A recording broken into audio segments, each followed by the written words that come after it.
Welcome back to a quick chat in the Cadillac, season 3. Y'all know me, I'm SG. I like to explore the simplicity of complexity. So if you don't know, this is my show where I break it down for you both real and quick. Both of them. We back with another story today.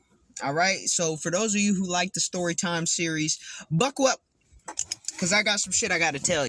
You see, back when the young boy and the sensei used to have many conversations, the young boy had stumbled across something unique, unlike he had ever seen before. One day, the young bull was just going about his life, doing the things that he do, working, sleeping, eating, repeating, that type of shit. But he stumbled across on his path. He stumbled across a golden piece of jewelry, and this golden piece of jewelry was in the shape of a human heart. And when he saw this golden heart, he was like, "Man, I've just found some gold." But when he picked it up, it was easy to mold. So you see, this wasn't no ordinary jewelry. This wasn't no ordinary gold. This was 48 carats type shit. This was gold like he ain't never seen before. And the young bull picked it up. It felt like almost clay in his hands, like he could mold it into something else. But he saw it as a heart. He thought it was so intricate and beautiful and accurate to the experience of what a real, true human heart should look like. It should be. And he saw it moving, ticking in gears and shit, beating even into the rhythm of what you would think a human heart would beat to. And so the young bull was amazed, right? He was like, "Man, I really got to hold on. This might quite possibly be the most valuable heart I've ever seen in the form of gold ever in my life, or maybe the most valuable piece of gold that exists out there." And it was just laying on the side of the road. What the fuck? I guess it was meant for me. And the young bull took the heart and he gripped it tight in his hands. And he ran all the way back to the sensei. He said, Sensei, look what I found. Look what I found. Hold on, come here." The sensei says, "Oh, you brought me something of value instead of just being worried about your damn problems all the time." And so the young bull opened his hand. You see, on the journey, he was so concerned. He was so attached to that golden heart. He was so attached to it that he had gripped onto it for dear life. And when he opened his hand, it was just a clump of gold shaped like, the inside of his fist. And the sensei said, "Oh, seems you have found something very valuable, some very valuable gold." But when he looked up at the young boy, he said, the young boy was distraught. He looked as though he had just seen a murder. And the sensei asked him, "You were so excited 2 seconds ago. You brought me some of the most valuable gold I've ever seen before. It molds in your hand. It must be of a very high quality. Why do you look like you just shit the bed?" And the young bull told him about when he found the heart, it was the most intricate heart, the most intricate beating heart, in a jewel, in a gem, and something that he had never seen before. It was so rare that he knew he had to protect it, but because of how valuable it was and how moldable that gold was, that 48 karat shit, right? He had gripped it so tight out of fear that he might drop it or lose it, or it might stumble and break, that he had molded it just into a lump, and it was no longer this intricate piece of art and jewelry. It was just a lump of gold, valuable, sure, but only to whoever he sold it to make it into something else. But it would never be what it was before. He'd never seen that before. And the sensei looked at him. He said, "Oh shit, young boy, I understand where you're coming from, because to you, that value was not in the gold itself. It was the intricacy, it was the art, it was the beauty of it all. But unfortunately, this may be the most expensive lesson that you've ever learned." And the young bull said, "Expensive? But sensei, I wasn't about to sell it." And the sensei said, No, not expensive in terms of the cost monetarily. Expensive in the terms of the value that you lost from trying to grip too tightly onto this very important thing."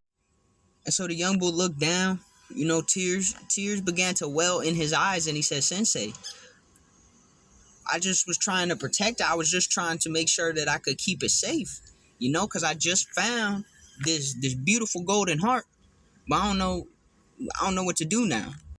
And the sensei said, "Young bull, you need to listen to me closely, okay? This is a beautiful metaphor for life, so I'm gonna need you to listen close."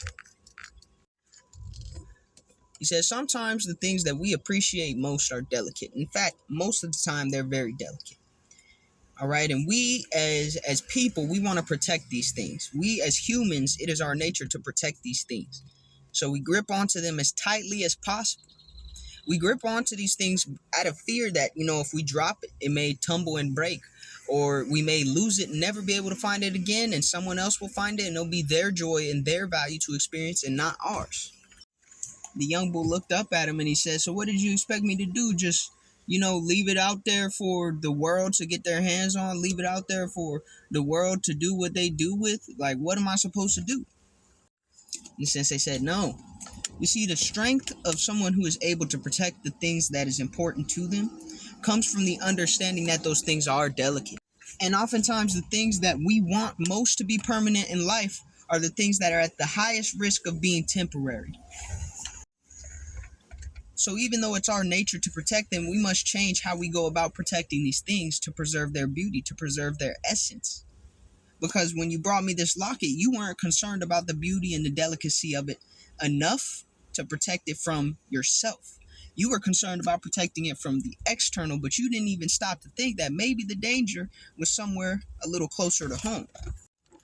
Now the young bull looked back up again, and he had this look on his face. It was a mix of confusion and hurt, of regret and admiration for what the piece once was that is now just a molded lump of gold. So the young bull, with that look on his face, he asked a simple question. He said, Sensei, well, these things are important to me. I can't just let them go unprotected. If I happen to stumble across something like as special as this, because I'll never be able to stumble across something like this again, but maybe something that is just as valuable or almost as valuable as this, how do I protect it? Do I just leave it to defenseless? Because I know it's delicate, but how do I protect its delicacy?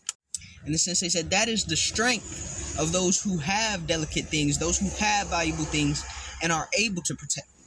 Because in building this protection, in making sure that these things go unharmed, or at least as unharmed as possible, in preserving the beauty and the essence of these things, they understand that the first step is to protect these things from themselves, and then they can begin to protect them from the external.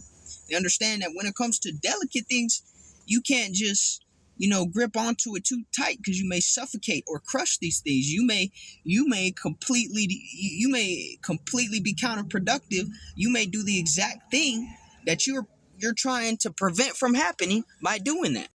See, because you can suffocate, you can crush, you can destroy the things that you feel are beautiful and delicate by trying too hard to grip too tightly to them, to protect them from everything else, and forget about the number one thing that you need to protect them from when they're in your possession, which is you.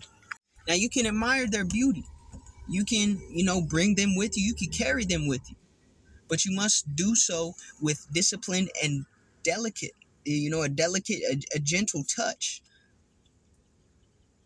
And that's something that, I'm sorry that you had to learn this way, but that's something you needed to learn.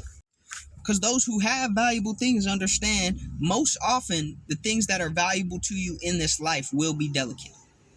The reason that they're delicate is so that they are not easily attainable, and that's what makes them valuable.